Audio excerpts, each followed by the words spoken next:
मेरी पूछ फाड़ेगा क्या से लेकर महिलाएं बिना कपड़े के भी अच्छी लगती हैं तक जिनके बयान चर्चा में रहे हों, जिनके विवादों से चोली दामन का साथ रहा हो। ऐसा कैसे हो सकता है कि ये बाबा इतने लंबे समय से खामोश बैठे हों और बाबा ने कोई बयान ना दिया हो। यूं तो बाबा की पहुंच बहुत ऊंची है। इम्यूनिटी बूस्टर को कोरोना की दवा बनाकर बेचने और उस इम्यूनिटी बूस्टर को बड़े बड़े मंत्रियों से प्रमोट कराना, ऐसे बड़े बड़े कारनामे इन्होंने कर लिए हैं। जो बाबा नहीं करके दिखाए हैं वो अब कर रहे हैं, क्योंकि इस समय धर्म को लेकर काफी विवाद छिड़ा हुआ है। तो बाबा ने सोचा क्यों नहीं मैं भी बहती गंगा में हाथ धो लूं। तो इस बार बाबा ने धर्म को लेकर जहर उगलते हुए बोला कि इस्लाम धर्म का मतलब सिर्फ नमाज पढ़ना है।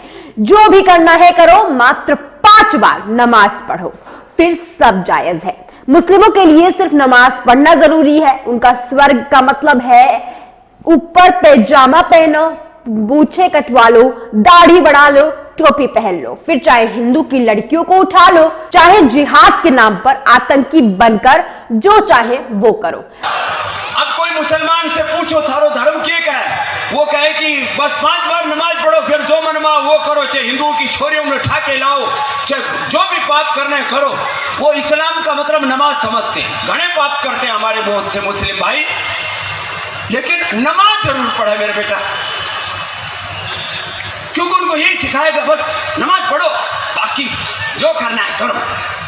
आतंकवादी बन गए घने, बाकी और जितने भी अपराधी घने बन गए, नमाज जरूर पढ़नी, बस इतना ही सिखावा, नमाज पढ़ो, जो मनमाए वो करो।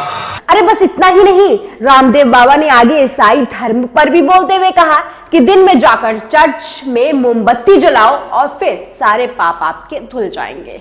ईसाई क्या सिखाते हैं, बोले बस वो चर्च में जाओ, उठे चाहे दिन में भी मोमबत्ती जलानी हो जलाओ और ईसा मसीह के सामने खड़े हो जाओ, सारे पाप नष्ट। बड़े अफसोस की बात है कि जानबूझ के धर्म विशेष को टारगेट किया जा रहा है।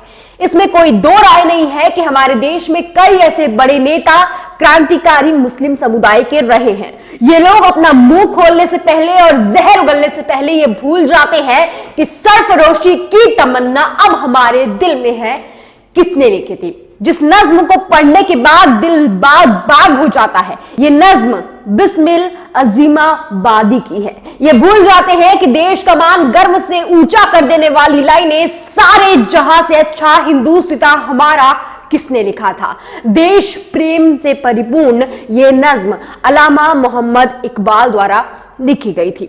चलिए बहुत दूर नहीं जाते हैं, अब्दुल कलाम सर को तो आप सब भी जानते ही होंगे।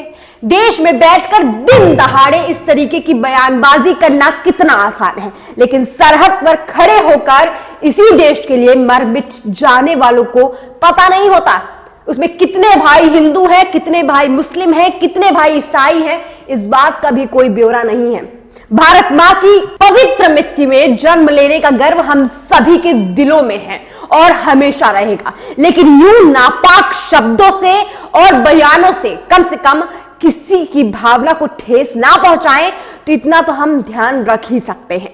दोस्तों, यहां मैं किसी धर्म या जाति के समर्थन में नहीं खड़ी हूं, बल्कि देश के समर्थन के लिए खड़ी हूं, क्योंकि जब विदेशों में बोला जाता है ना कि भारत में सब मिलजुल कर रहते हैं, ईद हो या दिवाली सब मिलजुल कर मनाते हैं, तो यकीन मानो उस दिन भी हम सब के दिलों में खुशियों की लहर दौड़ पड़ती है। अनेकता में अनेकता के लिए जाने जाने वाला हमारा देश, कम से कम उसकी पहचान को तो हम ना यूं खोने दें, इतना तो हम कर ही सकते हैं।